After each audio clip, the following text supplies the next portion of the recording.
আসসালামু আলাইকুম। আসছি অন্য কাজে। ঠিক এই অবস্থায় এই ভাইয়ের সাথে আরেকটা মাধ্যমে দেখা হয়ে গেল। দেখা হওয়ার পরে আমি মানে টোটালি স্তব্ধ হয়ে অনেকক্ষণ তাকাইছিলাম। এরপরে মনে হইলো যে না, কিছু একটা করতে হবে। আমি তো আর ওই যে মিল্টন সাহেব না, যে আমার অ্যাকাউন্টে 9-10 কোটি টাকা আছে, এখান থেকে আমি খরচ করব। আমার কাছে যা আছে আমি খরচ করে ফেলি, এবং আমাকে যারা সাপোর্ট দেয় তারা আমাকে বিশ্বাস করে। সে জানে যে এখানে 9-6-এর কোনো সিস্টেমই নেই। আমি আমার অবস্থান যেরকম ছিল এখনও ওই রকমই আছে। মানে আপনি অনুদান নেওয়ার পরে যদি আপনার অবস্থা চেঞ্জ হয়ে যায় রাতারাতি, তাহলে ঝামেলা। আর যদি আপনি বছরের পর বছর ঠিক ওই অবস্থায় থাকেন, তাহলে বোঝা যাবে যে না, জায়গা ঠিক আছে। আমার এক ভাই বলে কি যে দান খয়রাত একটু ক্যামেরার আড়ালে করিও, অনেকেই ইয়া করবে, তোমার পিছনে লাগবে। আমি বলি যে পিছনে লাগুক না, অ্যাকাউন্ট নাম্বার সহ দিয়ে দিব, ও খুঁজে দেখো কয় টাকা আছে। যাই হোক, আপনার সমস্যাটা কি ভাইয়া বলেন তো, একটু কাছে আসেন, না হয় ভিডিওগুলো ক্লিয়ার আসবে না। সালামু আলাইকুম। তো আমার সমস্যা রগের। আমি গাছ কাটা কাজ করতাম। তো গাছে চড়ছিলাম, গাছের ডাল কাটা দিতেই কারেন্টের তারও ঠিক ছিল, ডালটা থেকে গাছ কারেন্ট হয়ে যাওয়ার পর গাছ থেকে উল্টা পড়ে গেছে আর কি। যার রগের সমস্যা আছে গাড়ির, এখান থেকে হাত পা অবশ্যই চলতে পারে না। আপনার কোন পর্যন্ত অবশ?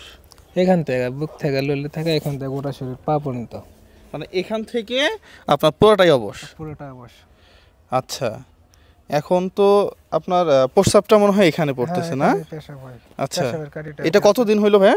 ওটা 8 বছর ভরাই, যেখানে পড়ছি সেখান থেকে। এখান থেকে?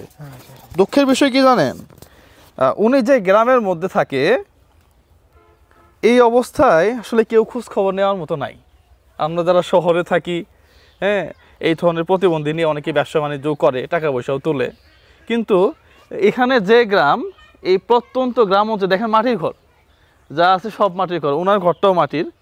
তো ইনি আজকে কত বছর যাবত এই অবস্থা? 8 বছর হয়ে গেছে অলরেডি। আমার যেটা মনে হয়, আমি এসে যেটা উপলব্ধি করলাম, এরপরে আরও 8 বছর, মানে আমরা তো মরণশীল, তাই না? যতদিন পর্যন্ত মনে হয় যে উনি বেঁচে আছে, এইভাবেই থাকতে হবে। হ্যাঁ, এনাকে কেউ একটু তুলে দিবে, এই ধরনের অবস্থা আমি এখানে দেখলাম না। অসংখ্য বিল্ডিং বাড়িও আছে, আমি কারোর প্রতি আমার অবজেকশন নাই। অবজেকশন হচ্ছে যে আপনারা ওই অন্য জায়গায় কিছু না করে নিজের এলাকাতেই, হ্যাঁ, টুকটাক করে এই যে ইনাকে একটা হুইল চেয়ার দিলেই উনি চলাফেরা করতে পারবে। হয়তো সে স্বাভাবিক লাইফ পাবে না, কিন্তু সে অন্য একটা দুনিয়া পাবে। যাই হোক, আমি প্রথমে জাজ করলাম যে আপনি চালাইতে পারবেন কিনা, দেখি। আমাকে ধাক্কা দেন তো, এই বাম দিকে ধাক্কা দেন তো। আচ্ছা, ওনার হাতে সেন্স আছে এবং উনি চালাইতে পারবে। আমি এটাই অনেকক্ষণ যাবত চিন্তা করলাম যে আসলেই দেওয়ার পরে চালাইতে পারবে কিনা, যে না, চালাইতে পারবে। সত্য কথা বলতে আমি অন্য একটা প্রিপারেশন নিয়ে আসছিলাম। হ্যাঁ, এই মুহূর্তে আপনার জন্য আমি খুব বেশি কিছু করতে পারবো না। আপনি যেটা করবেন আর কি, আপনি একটা হুইল চেয়ারে অর্ডার দিয়ে দিবেন, আমি আপনাকে নাম্বারটা দিয়ে যাব, ঠিক আছে? আমি এই মুহূর্তে আপনার অর্ডার দিতে 2-3 হাজার টাকার মতো লাগবে আর কি, আর বেশি লাগবে না।